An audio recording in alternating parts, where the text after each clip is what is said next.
अभी आपका डिटरमिनेट वाला चैप्टर चल रहा है, चैप्टर 4.2 एक्सरसाइज की कुछ प्रॉपर्टी हैं। आप उन प्रॉपर्टी को जरा ध्यान से समझें तो आपको डिटरमिनेट वाला चैप्टर करने में, 4.2 एक्सरसाइज करने में इजी हो जाएगा। थोड़ा सा ध्यान दें। पहले मैं 5 प्रॉपर्टी है वो बता रहा हूँ। जैसे कि हम एक मैट्रिक्स है, ये वाला एक है 2 3 4 5 6 7 8 9 और 10। मान लीजिए ये हमारे पास मैट्रिक्स है, उसका डिटरमिनेट हमें फाइंड करना है। अब डिटरमिनेट फाइंड करने के लिए इसका डिटरमिनेट जो भी आएगा, यानी कि हम इसका डिटरमिनेट फाइंड कर लें, फिर हम इसका ट्रांसपोज कर दें, ए का ट्रांसपोज कर दें। ट्रांसपोज करने में क्या हो जाएगा भाई?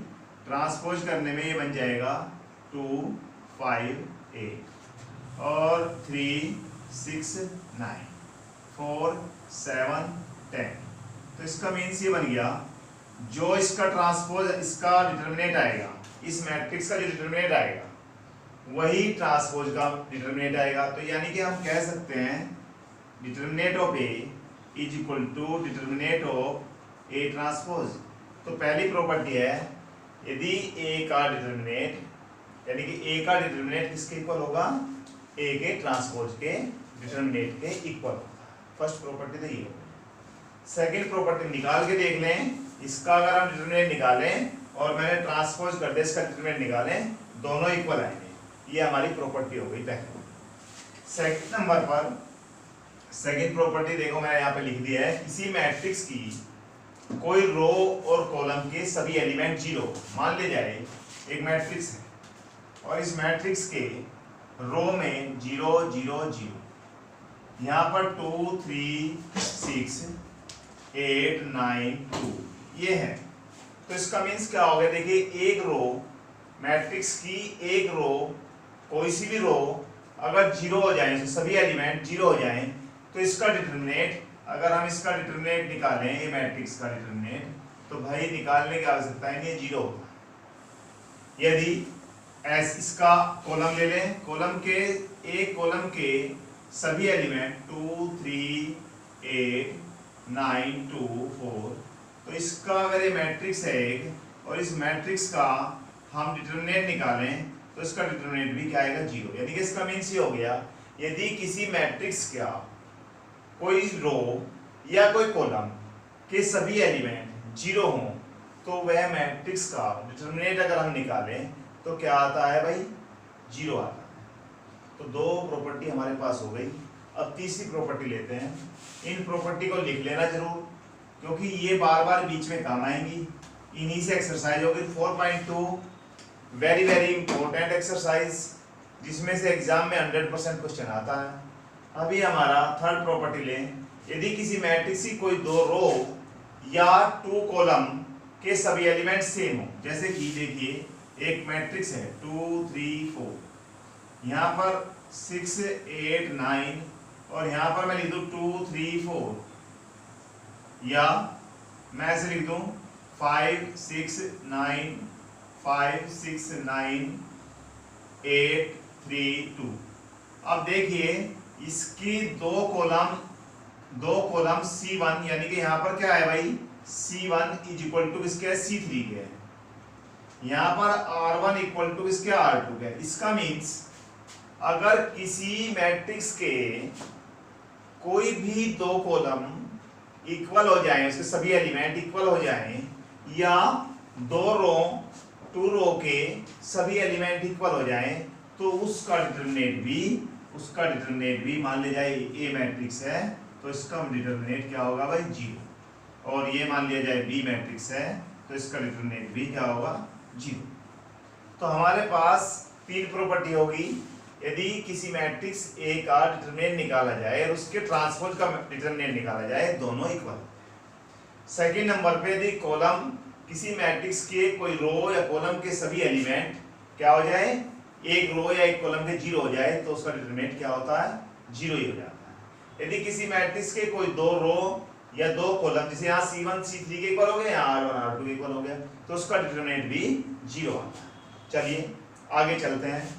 फोर्थ प्रॉपर्टी, इन प्रॉपर्टी को आप लिख लीजिए सबको। फोर्थ प्रॉपर्टी, यदि R3 जैसे कि हमारे पास ये है 2 5 6, यहाँ पर है 5 3 9 और 6 15 और भैया 80, यानी कि इसका मीन्स ये हो गया R3 जो है कितना है 3 गुना R1 है, यानी कि मैंने लिखा है R3 K R1, यदि इसकी K गुना हो, K टाइम्स हो, किसी रो के एक एलिमेंट उसी मैट्रिक्स के दूसरे रो के एलिमेंटों का K टाइम्स हो, जैसे यहाँ पर कितने टाइम्स है 3 टाइम्स, या ऐसे हो कॉलम में दे दी जाए, यहाँ पर दे दिया जाए 2 5 6, यहाँ पर मैं कर दूं 8 40 और 48 4 जा 20 और 24 और 9 3 4, तो आप देखिए यहाँ पर C2 जो है वो 4C1 के इक्वल है, तो इसका मीन्स क्या हो गया R3 इक्वल टू KR1 हो जाए, या R3 equal to KR2, K क्या है कांस्टेंट, 2 टाइम्स 3 टाइम्स 4 टाइम्स, या C2 इक्वल टू KC1 हो जाए, या C3 इक्वल टू KC2 हो जाए, या KC1 हो जाए, तब उस डिटरमिनेंट की वैल्यू भी क्या होती है, डिटरमिनेंट की वैल्यू क्या होती है भाई 0 होती है। यानी कि यदि R2 K टाइम्स हो R1 के, या R3 K टाइम्स हो R1 के, या C2 K टाइम्स हो C1 के, या C3 K टाइम्स हो C2 के, जैसे यहाँ पर कितने टाइम्स है R3 R1 का 3 टाइम्स, K की वैल्यू क्या है यहाँ पर 3, यहाँ पर C2 इक्वल टू क्या है 4C1, यहाँ K की वैल्यू क्या है 4, तो डिटरमिनेंट की वैल्यू भी 0 होती है। अब आगे चलते हैं, जैसे कि हमारा डिटरमिनेंट ऑफ A, जैसे कि एक मैट्रिक्स है 4 8 9 और भैया 3 7 और 2, यानी कि यहाँ पे 2 लिख देते हैं 5 9 6, ये इसका डिटरमिनेंट निकालें, तो इसका डिटरमिनेंट हम निकालें जो भी आएगा डिटरमिनेंट। अब हम इसी को इस तरह से लिख दें 4 3 5, और यहाँ पर लिख दूं मैं 5 + 3, यहाँ पर लिख दूं 4 + 3, यहाँ पर लिख दूं 6 यानी कि 4 + 5, ऐसे लिख देंगे, और यहाँ पर 9 2 6। अब मैंने इसको मैट्रिक्स को 2 भागों में बदल दिया, प्लस कर दिया बीच में। इसका जो डिटरमिनेंट आएगा वो किसके बराबर होगा, इस मैट्रिक्स को मैं ऐसे लिख सकता हूँ 4 3 5 5 4 4 9 2 6 प्लस 4 3 5 और 3 3 5 9 2 6।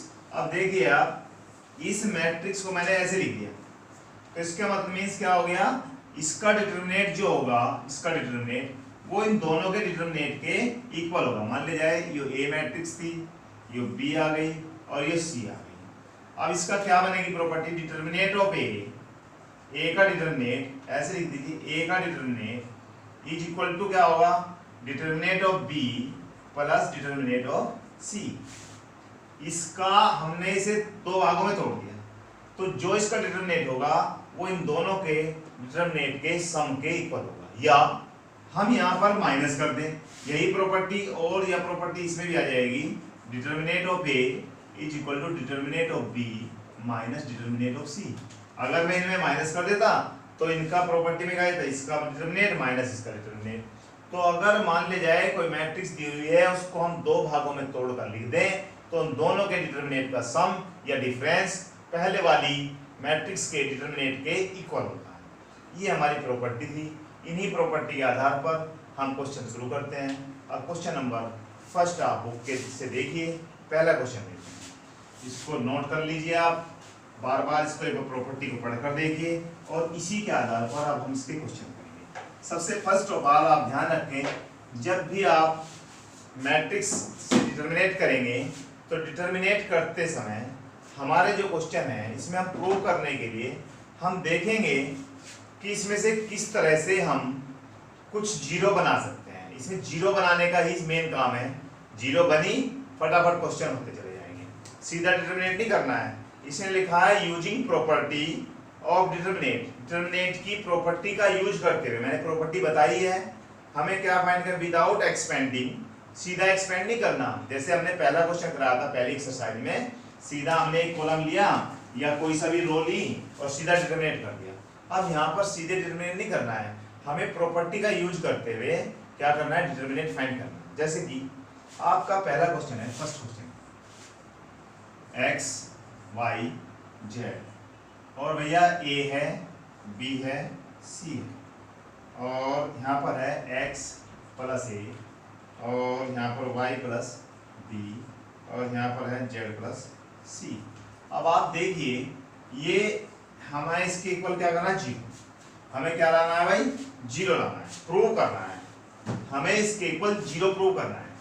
अब आपके सामने क्वेश्चन आ गया, आप क्वेश्चन को देखते ही क्या करें भाई, डिटरमिनेट हमें फाइंड करना है, हमें क्या फाइंड करना है भाई, डिटरमिनेट इसका, यानी कि यहाँ पर ये लगाइए भाई, डिटरमिनेट क्या होगा इसका, जीरो, ये हमें दिखाना है, इससे पता लग रहा है कि डिटरमिनेट किसके बराबर है, जीरो। अब या तो हम करें भाई इसका रो को लेके डिटरमिनेट करना शुरू कर दें या कॉलम को लेके कर दें, ऐसा करेंगे तो इसने कहा है यूजिंग प्रॉपर्टी का यूज करते हुए हमें डिटरमिनेट इसका क्या लाना है, जीरो। देखिए मैं इसको ऐसे लिख सकता हूं, आप देखिए x y z, यहाँ पर a b और c, इसको मैं लिख दूं x y z, और मैं यहाँ से प्लस लगाऊं बीच में और यहाँ पर लिख दूं x y z, यहाँ पर क्या लिखूं भाई, a b c, और यहाँ पर a b c।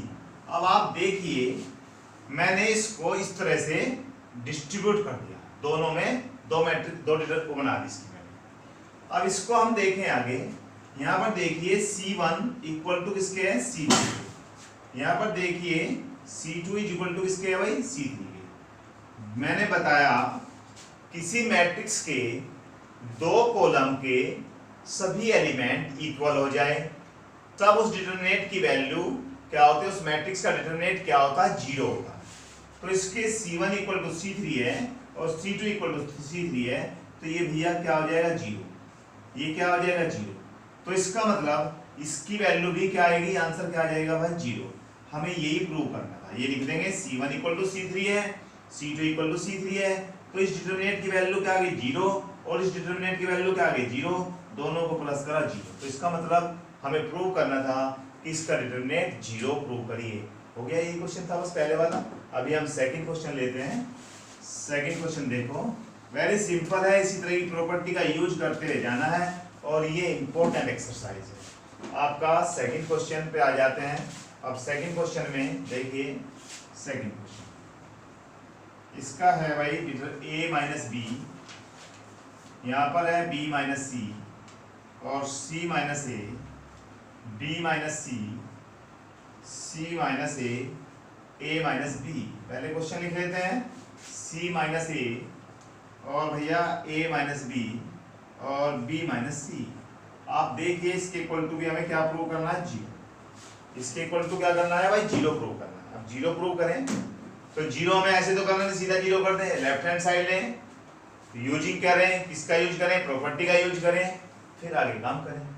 अब हम एक काम करते हैं, देखते हैं अगर किसी मैट्रिक्स का एक कॉलम के सभी एलिमेंट जीरो आ जाए तब भी हमारा काम हो सकता है, उसकी वैल्यू जीरो आ जाए। देखते हैं, अगर मैं इसको प्लस करूं, आप ध्यान से देखें, ये सब के सब करके जीरो बन जा रहा है। तो मैं अगर ऐसे कर दूं भाई, C1 के स्थान पर C1 को रिप्लेस कर कर C1 plus C2 plus C3 कर दें, तब हमारा क्या बन जाता है, पहले आप ये देखिए, a minus B plus b minus C plus c minus A. आप देखिए a से a कैंसिल हो गया, b से b, c से c। इसी तरह से हमारा यहाँ पर क्या बन जाएगा, b minus C plus c minus A plus a minus b, और यहाँ पर c minus A plus a minus b और प्लस b माइनस सी। और यहाँ हमें कुछ नहीं चेंज करना, ये एज इट ही लिखना है, b माइनस सी, c माइनस ए, ए माइनस बी, और सी माइनस ए माइनस बी और बी माइनस सी। आप देखिए ये सभी एक वाले में जीरो बन गया, जीरो जीरो, हमारे पास ये क्या आ गया, जीरो जीरो जीरो, और यहाँ पर बी माइनस सी, यहाँ पर सी माइनस ए, यहाँ पर ए माइनस बी, और यहाँ पर सी माइनस ए और ए माइनस बी और बी माइनस सी। तो इसका मीन्स C1 किसके बराबर हो गया भाई, C1 0 के बराबर हो गया। मैंने बताया था यदि किसी मैट्रिक्स का एक कॉलम के सभी एलिमेंट जीरो हो जाए तो उसका डिटरमिनेंट, यानी कि मैं ऐसे लगा डिटरमिनेंट की वैल्यू क्या आएगी, जीरो। तो इसका डिटरमिनेंट कितना आ गया भाई, जीरो आ गया। यानी डिटरमिनेंट ऑफ ए, ये मैट्रिक्स थी हमारी कोई, इसकी वैल्यू क्या आ गई, सही पर लिख दीजिए, जीरो आ गया भाई। ये हमारा सेकंड क्वेश्चन था, सेकंड क्वेश्चन कंप्लीट हो गया। अब हम देखते हैं कि आगे क्वेश्चन कैसे हैं, किस टाइप के हैं, और एक क्वेश्चन और कर लेते हैं, थर्ड क्वेश्चन। थर्ड क्वेश्चन में देखिए, थर्ड क्वेश्चन में क्या है, आप ध्यान से देखें, बहुत सिंपल से क्वेश्चन है शुरू के। थर्ड क्वेश्चन जैसे कि आपका थर्ड क्वेश्चन में लिखा है 2 3 5 7 8 9 और भैया 65, और यहाँ पर है आपका 75, और यहाँ पर है 86। अब इसको भी हमें जीरो लाना है, इसको भी हमें जीरो लाना है। अब आप देखिए हम क्या क्या कर सकते हैं।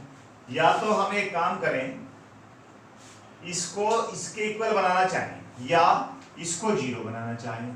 अगर मैं ऐसा करूं, C3 के स्थान पर रिप्लेस करूं, C3 में 9, C2 में 9 से मल्टीप्लाई करूं भाई, तो 9 से 9 से 1 कितना हो जाएगा, 63 हो जाएगा।